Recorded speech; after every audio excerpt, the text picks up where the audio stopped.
We had such a good time in Vacation Bible School this last week. It's easy to kind of get a big head. Everything went so well. I'm so proud. But God has a way of keeping us humble. I was dressed in my Bible time storytelling outfit, and I was sitting in the back of the church, and a little child walked by with his mother, and Kyler stopped, and he looked at me, and his eyes got big, and he whispered to his mother, and she started to laugh. And she turned to me and said, "Do you know what he said?" And I thought it was going to be the kind of thing that is usually said, "Oh, look at the shepherd," or "There's Jesus," which is sometimes what people say, and I was prepared to say, "Well, I'm not really Jesus." Instead, this is what he said: "There's a princess."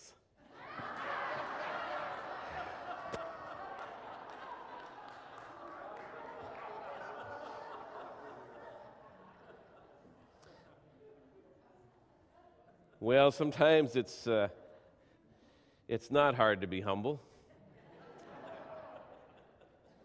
But for other people, I don't know. This week, my wife and I are hosting her family's reunion. And Tammy has more aunts and uncles and cousins than you can shake a stick at. So it's rather frightening trying to put this reunion together. But not nearly as frightening as the first time that I got together with her family. They're from Wisconsin, so I don't know if that explains anything or not. But I never quite know how to take her uncles. When I was introduced to one of them, he said, "Mark, I'll never forget your name. I'll just think of a hair-lipped dog. Mark, Mark, Mark." How do you respond to something like that? And these uncles would get together out in the parks at the family reunions, and they would sing one of their favorite songs. "Lord, it's hard to be humble." Do you know that song? It's an old one. "Oh, Lord, it's hard to be humble when you're perfect in every way. I can't wait to look in the mirror, 'cause I get better looking each day." And I couldn't tell whether they were having fun or whether they were serious. Now, of course, the truth is, whether we joke about it or not, none of us are perfect, at least not in God's eyes. The Bible says in Romans 3 that all have sinned and fall short of the glory of God. But we don't need the Bible to tell us that, do we? We know we aren't perfect. That's why Jesus is such good news. We aren't saved by being perfect. We aren't saved by being good enough. We are saved by Jesus Christ and trusting in Him.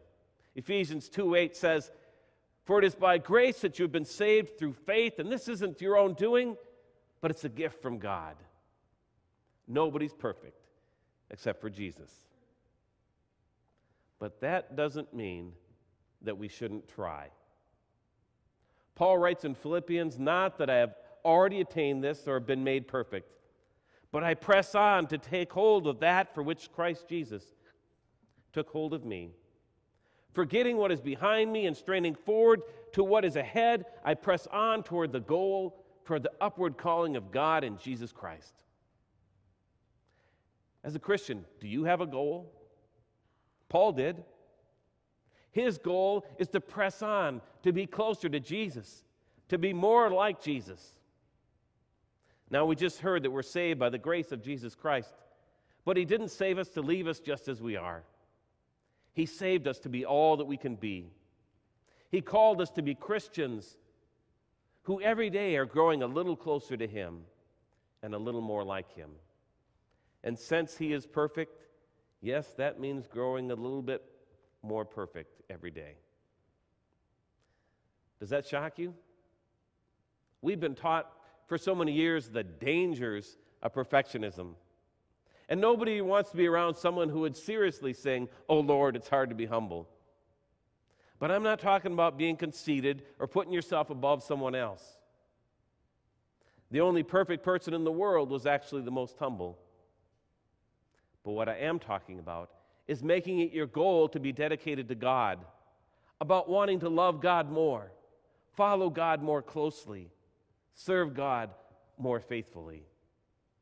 You might say it's about wanting to supersize your faith, not settling for a life with a little bit of God in it, a life with a sprinkling of the Holy Spirit, one that gets you up for 1 hour a week on Sundays. No, I'm talking about a life of faith that gets you up 24/7, that sets your hearts on fire and surrounds you with the power of God and drives you to do things you would never do on your own, simply because Jesus calls you to do it.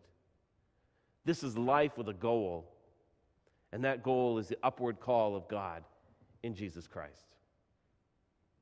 Our Bible story today is about a person who didn't settle for a little bit of God and a little bit of faith. This person asked for the whole enchilada. This person said, "Supersize me, God." The story is from the 2nd chapter of the 2nd book of Kings in our Bibles, and you can turn to that if you want to follow along. And the man I'm talking about is Elisha. Now, a few weeks ago, we heard the story of Elijah, the great prophet of God who single-handedly took on the 450 prophets of Baal. They had this God contest, and whichever God could send the fire would be the winner. Now, of course, the Lord won, and the fire fell, and Elijah went on to be one of the greatest prophets in the Bible. But as our story opens today, Elijah is getting up there in years, and the Lord is about to take him home.